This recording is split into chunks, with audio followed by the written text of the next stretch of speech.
Hey, so what I wanted to talk to you today about is a very simple and effective way to make prints uh, from potatoes.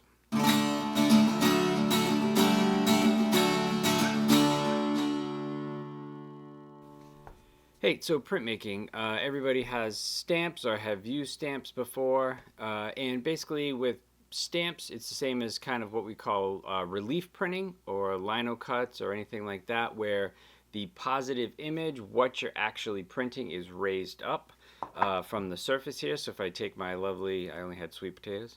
If I take my sweet potato and I created a star in there, you could see that that star part is kind of raised up higher than that. So that's what the ink takes, and then that's essentially what stamps.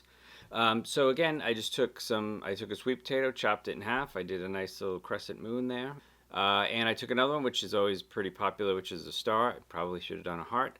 But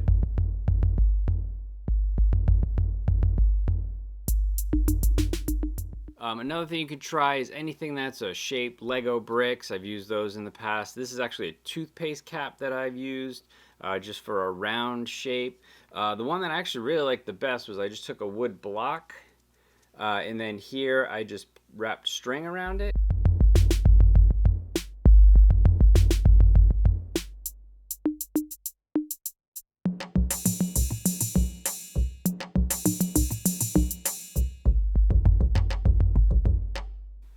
So again, with prints or stamps, it's really anything that you can apply paint to that you can then press into a surface.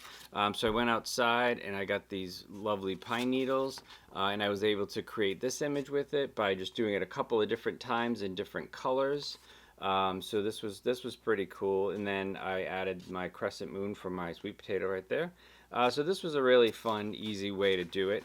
For the background, I tried something a little bit more different.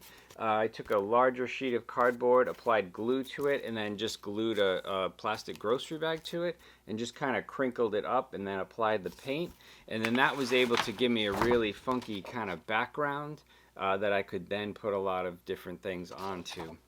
So the whole point of stamps, the whole point of printmaking in general is that you're able to make multiples, whether they're multiple prints of an etching or a wood block, whether they're multiple t-shirts if you're making silk screens, or if you have a simple design and then you're repeating it, you're creating a pattern.